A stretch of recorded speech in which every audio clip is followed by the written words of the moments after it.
یہ سٹوری مزمل خان نے پشاور سے سینڈ کی ہے۔ یہ واقعہ میری دادی جان نے سنایا جو اب اس دنیا میں نہیں ہے اور تقریباً 98 ایئرز کی ایج میں ان کی ڈیتھ ہوئی تھی۔ ان کو میانی صاحب قبرستان لاہور میں دفنایا گیا۔ جب وہ حج کرنے گئی تھی تو اس وقت لوگ بحری جہاز پر حج کو جایا کرتے تھے اور دوسرے بچوں کے بچپن میں میں نے بھی اپنی دادی کے ساتھ ہی سویا کرتا تھا۔ وہ میری بہت ہی اچھی دوست کی طرح تھی۔ میرے دادا ابو میرے ابو اور جب وہ چھوٹے تھے تو تبھی وہ وفات پا چکے تھے۔ میری دادی رات کو اکثر آیوڈیکس جو درد کی دوا ہے اپنے گھٹنوں پر مل کر سوتی تھی، جس سے کمرے میں اس دوائی کی ہلکی ہلکی سی خوشبو رہتی جو مجھے بالکل بھی پسند نہیں تھی۔ اب اللہ تعالیٰ ان کو جنت میں جگہ دے۔ میں شادی کے بعد اندرون لاہور پانی والے تالاب کے قریب ایک گھر میں آئی۔ یہ ایک 3 منزلہ بلڈنگ تھی جس کے گراؤنڈ فلور پر ایک کنواں بھی تھا۔ یہ انگریزوں کا دور تھا اور لاہور شہر میں نئی نئی بجلی آنی شروع ہوئی تھی تو بجلی کے کنیکشن ابھی کم ہی لوگوں میں تھے۔ اس بجلی کو ڈی سی کرنٹ کہتے تھے۔ ہانڈی روٹی کرنے کے لیے لکڑی اور گائے کے اوپلے یا پھر لکڑی کا برادہ استعمال کیا جاتا تھا۔ گھر میں ایک بھینس بھی تھی۔ میرے میاں کا جلانے والی لکڑی کا کاروبار تھا اور اس کے علاوہ فاروق گنج لاہور کے علاقے میں چونے کی بھٹیوں سے بھی آمدن ہوتی تھی۔ میرے سسرال ایک کھاتا پیتا گھرانہ شمار ہوتا تھا۔ میرے میاں کے ساتھ ان کا ایک بڑا بھائی بھی مل کر کام کرتا۔ میری ساس سسر میری شادی سے پہلے ہی ڈیتھ کر گئے تھے۔ شادی کے فوراً بعد میں نے گھر کا کام سنبھال لیا جو میرے لیے کچھ زیادہ نہ تھا۔ شادی کے بعد میرے 4 بیٹے اور 2 بیٹیاں پیدا ہوئیں۔ زندگی ہنسی خوشی گزر رہی تھی۔ جیسا کہ میں نے آپ کو بتایا کہ ہمارے گھر میں ایک کنواں تھا اور ہم اس کنویں کا پانی استعمال کرتے۔ اگر کوئی محلے دار بھی کنویں سے پانی بھرنے آتا تو اس کو اجازت تھی۔ میرے ہسبینڈ نے مجھے کہہ رکھا تھا کہ اگر کوئی محلے دار دودھ، گھی، پانی، گڑ یا شکر لینے آئے تو ان کو کبھی انکار نہ کرنا۔ ہمارے گھر اللہ کا دیا ہوا سب ہی کچھ تھا۔ ہماری ساری گلی میں کافی آبادی تھی۔ میرے ساتھ والے گھر میں ایک عورت رہتی تھی جن کے میاں کی لنگے منڈی میں درزی کی دکان تھی۔ وہ اکثر سبزی بنانے میرے پاس آ جاتی اور ایک دن مجھے کہنے لگی کہ اس گلی میں کچھ نقاب پوش عورتوں کا پھیرا رہتا ہے، مطلب کہ آنا جانا، لیکن وہ کسی کو کچھ نہیں کہتی، نہ ہی بات کرتی ہیں۔ پتہ نہیں کدھر سے آتی ہیں اور کدھر غائب ہو جاتی۔ مجھے تو بڑا تجسس ہوا۔ میں نے شام کو اپنے میاں سے کہا کہ ان کے متعلق پوچھوں گی تو انہوں نے کہا کہ سنا ہے کہ میں نے کبھی لیکن دیکھا نہیں۔ ان دنوں عشاء کی نماز کے ساتھ ہی لوگ سونے کی تیاری کرتے اور فجر سے پہلے اٹھ کو جایا کرتے۔ مسجد میں ان دنوں سپیکرز نہیں ہوتے تھے، پھر بھی ہر نمازی وقت سے پہلے ہی مسجد پہنچ جاتا۔ جمعرات کی رات تھی اور شدید بارش ہو رہی تھی۔ تقریباً رات کے 2 یا 3 بجے کا وقت تھا۔ میرا کمرہ گراؤنڈ فلور پر تھا جس کی ایک سائڈ پر 2 کھڑکیاں بھی تھیں۔ ان کھڑکیوں پر پردہ ہوتا تھا تاکہ پردہ رہے۔ مجھے پیاس محسوس ہوئی۔ میں نے اٹھ کر مٹی کے گھڑے کے پاس گئی تاکہ میں پانی پی سکوں۔ مٹی کے پیالے میں پانی لے کر گلی والی کھڑکی کے پاس آ گئی اور میں پانی پینے لگی۔ اچانک فضا میں ایک عجیب سی خوشبو کا احساس ہوا جیسے کہ تازہ گلاب اور موتیا کی مکس ہو۔ پھر میری نظر کانوں سے بنے چک کے دریچوں پر پڑی جو گلی کی طرف تھی۔ کچھ سیاہ پوش خواتین وہاں پہ کھڑی تھی اور ایک ہی لائن میں بازار کی طرف جا رہی تھی۔ ان کے چہرے پر سیاہ کپڑا آئے ہوئے تھے اور کسی کو ان کی شکل نظر نہیں آ رہی تھی، لیکن جسمانی اعتبار سے وہ عورتیں لگتی تھیں۔ میں ان کو دیکھ کر وہیں ساکت بیٹھ گئی۔ پانی تو ایک طرف، میں تو اپنی پلکیں ہی جھپکنا بھول گئی۔ وہ نیچے سر کیے قدموں سے گزرتی گئیں اور میری طبیعت خراب ہونے لگی۔ میں نے ان کو بڑے قریب سے دیکھا۔ ان کے کندھ عام عورتوں سے لمبے اور کمر تھوڑی سی جھکی ہوئی تھی، اور جب مجھے ہوش آیا تو میں بھاگ کر اپنے بستر پر جا کر لیٹ گئی۔ اگلی صبح مجھے بخار نے آ لیا۔ میں نے اپنے شوہر کو سب کچھ بتایا تو انہوں نے کہا کہ تم کو انہیں دیکھنے کی کیا ضرورت تھی۔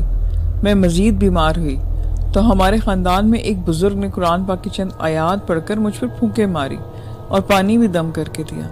اس پانی کے گھر کے چاروں کونوں میں چھڑکاؤ کر دیں، لیکن میری طبیعت دن بدن مزید خراب ہوتی گئی۔ اس کے علاوہ اب بڑا بیٹا بھی بیمار رہنے لگا۔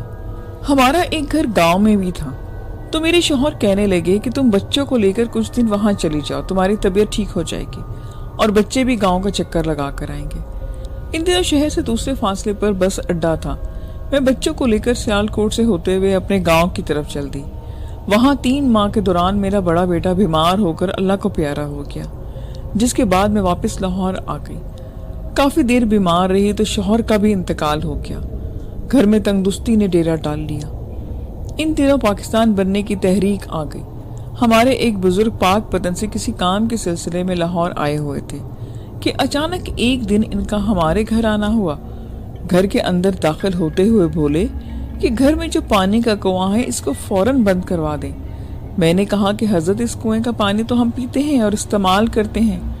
تو انہوں نے کہا کہ آپ ماشکی سے کہہ کر پانی منگوا لیا کریں، لیکن کنواں لازمی بند کروا دیں۔ میں حیران تھی کہ حضرت تو کنویں والے حصے میں گئے ہی نہیں، پھر ان کو کیسے پتا چلا کہ ادھر کنواں بھی ہے؟ خیر ہم نے کنواں اوپر سے بند کروا دیا۔ حیران کن طور پر اس کے بعد میں تندرست ہونا شروع ہو گئی اور بچے بھی اب بیمار نہ ہوتے۔ گھر میں رزق بھی قدرے بہتر ہو گیا۔ اس کے بعد میری طبیعت ٹھیک رہنا شروع ہو گئی، اور لیکن مجھے اپنے بیٹے اور اپنے شوہر کا بہت زیادہ دکھ تھا۔ یہ ایک بہت عجیب و غریب کہانی ہے جس میں ایک لڑکی کی وجہ سے سارا خاندان تباہ و برباد ہو گیا۔ ڈیرہ اسماعیل خان میں نول باغ ٹرمینل کے پیچھے کھجوروں والے باغ کے ساتھ عیسائیوں کا قبرستان ہے جس کو کورا قبرستان کے نام سے یاد کیا جاتا ہے۔ اس قبرستان کے ساتھ ایک گھر ہے جو اب 10 سالوں سے بن پڑا ہے۔ یہ گھر اصغر نامی ایک بندے کا تھا جس کی فیملی میں اس کی بیوی، ماں اور 2 بیٹے اور 1 بیٹی تھی۔ اس کی بیٹی کو بچپن سے خوفناک ناول پڑھنے کا بہت شوق تھا، لیکن اس کو جنات پر یقین بھی نہیں تھا۔ وہ ہر رات جنات کا اپنی فرینڈز کے سامنے مذاق اڑاتی اور بولتی کہ یہ سب من گھڑت اور کہانیاں ہی ہیں۔ فرینڈز کے لاکھ منع کرنے کے باوجود وہ نہیں مانتی۔ جنات کے وجود سے اسے نفرت تھی اور وہ یقین کرنے پہ نہیں آتی کہ جنات کا بھی اس دنیا میں وجود ہے۔ ایک دن شام کے بعد گھر آ رہی تھی کہ اس کو گورا قبرستان کے باہر کچھ عجیب طرح کا پتلا دکھائی دیا، جسے وہ اٹھا کر اپنے گھر لے کے آ گئی اور اس کے وجود سے سوئیاں نکالنے لگی اور اسے حیران نظروں سے دیکھنے لگی۔ اسے جنات پر تو یقین تھا ہی نہیں، اس لیے اس کا دھیان کالا جادو کی طرف بھی نہ گیا۔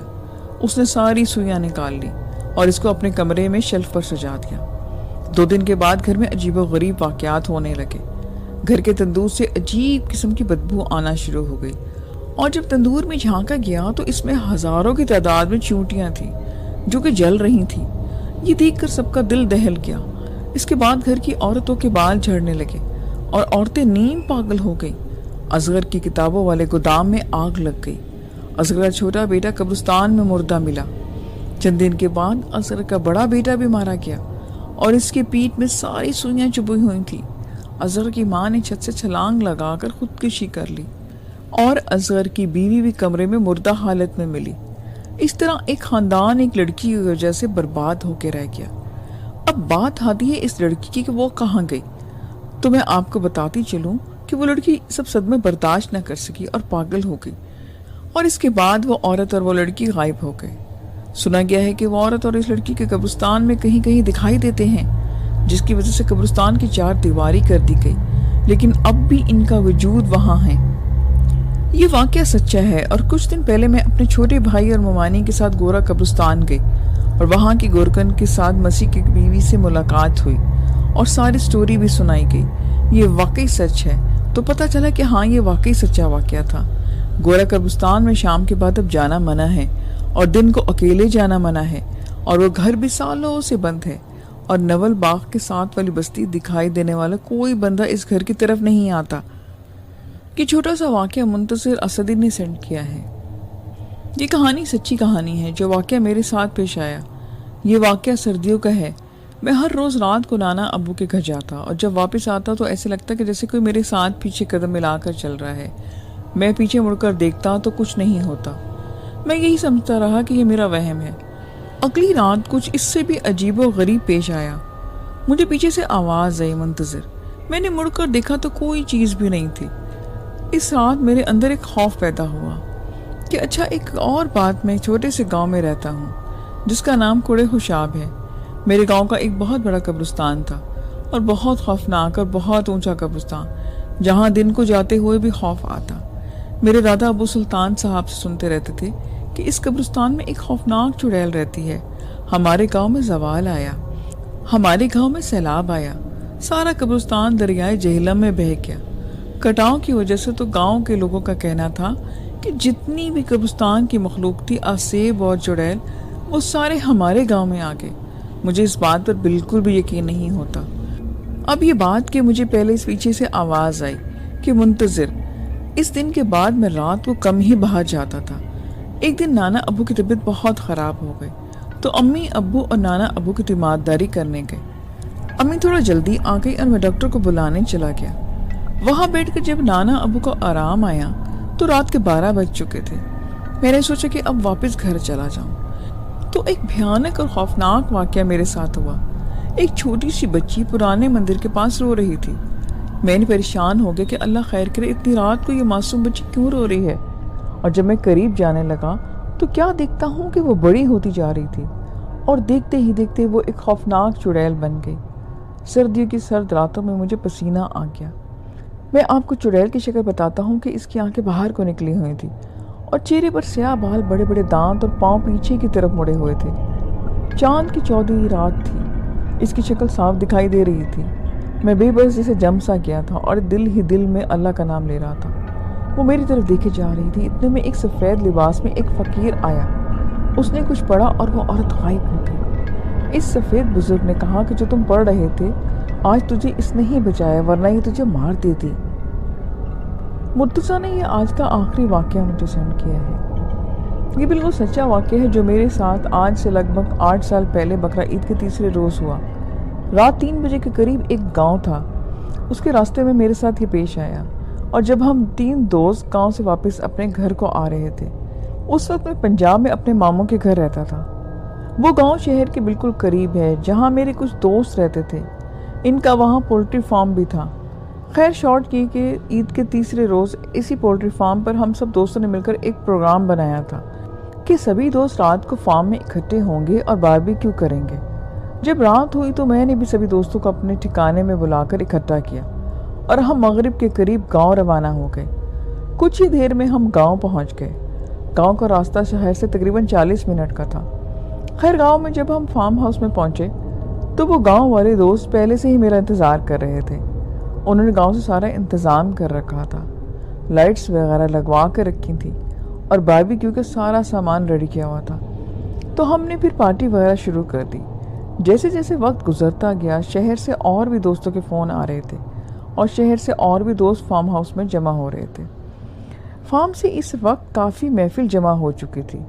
کچھ گرلز ڈانس کا پروگرام بھی کچھ دوستوں نے ارینج کیا ہوا تھا اور ڈانس کے چکروں میں رات کے 2 بج گئے، اور جب گھڑی کی سوئی 2 پر پہنچی تو کچھ دوستوں نے اجازت چاہی، تو پھر 5 سے 6 گاڑیاں فارم ہاؤس سے شہر کی طرف روانہ ہو گئی۔ میں اور میرے ساتھ 13 دوست فارم میں میرے گاؤں والے دوستوں کے ساتھ ہی بیٹھ گئے اور ہم باتیں کرنے لگے۔ خیر رات کے 3 بج گئے۔ میں نے پھر اپنے دوستوں کے کہا کہ گاؤں والے دوستوں سے اجازت لی اور ہم ایک گاڑی میں جس میں 4 دوست تھے، پھر میں نے اپنے دوستوں کے ہمراہ گاؤں والے دوستوں سے اجازت لی۔ ہم ایک گاڑی جس میں 4 دوست جو وہی گاؤں کے ایک گاؤں سے تھے، ان چاروں کو گاڑی میں سوار ہو کر دوسرے راستے سے اگلے گاؤں جانے کے لیے نکل گئے۔ میں کیونکہ تب اسٹوڈنٹ تھا اور ماموں کے گھر پڑھنے کے لیے گیا ہوا تھا، میرے پاس تب گاڑی تو تھی نہیں، تو میں اور میرے باقی دوست 4 بائکس پر سوار ہو کر شہر کی طرف چل دیے۔ گاؤں کے درمیانی راستہ کافی ویران سا تھا اور درمیانی راستے میں ایک گندے پانی کی سیم تھی۔ سیم کے قریب ہی ایک سرکاری اسکول آتا تھا جو کہ ویران سی جگہ پہ تھا۔ اس اسکول کے بالکل بیک سائڈ پر ایک پرانا کھنڈر نما قبرستان بھی تھا۔ کہہ لیں کہ گاؤں سے تھوڑا باہر کی طرف وہ اسکول اور کالے پانی کی ڈراؤنی سے سیم کے بالکل پاس تھا۔ اور دلچسپ بات یہ تھی کہ یہ سیم اس گاؤں کے تقریباً 10 منٹ کی دوری پر ایک ایسی جگہ میں جا کر گرتی تھی جہاں انگریز دور کے بہت بڑے بڑے سے سارے کالے پانی کے تالاب ہیں، اور وہ تالاب چاروں طرف سے میلوں دور پھیلے ہوئے ہیں۔ ان تالابوں کو اگر آپ آج بھی بے شک دن کے ٹائم دیکھ لیں تو میں دعوے سے کہتا ہوں کہ آپ نہ چاہتے ہوئے بھی ایک بار ضرور خوف میں مبتلا ہو جائیں گے۔ ایک بہت ہی عجیب سی وحشت ہے اس جگہ میں، یقین کریں کہ میں بیان نہیں کر سکتا۔ خیر کیونکہ اس رات بہت سردی تھی اور کافی حد دھند بھی پڑ چکی تھی، تو میں بائک کے پیچھے بیٹھا ہوا تھا اور منہ میں چادر اوڑے اپنے دوست کے ساتھ ٹیک لگا کر جیسے سو گیا تھا۔ جب ہماری بائک اس اسکول کے پاس پہنچی تو وہ کچا روڈ تھا اور کافی اوپر نیچے کا راستہ تھا، اس لیے چاروں بائک سلو جا رہی تھی۔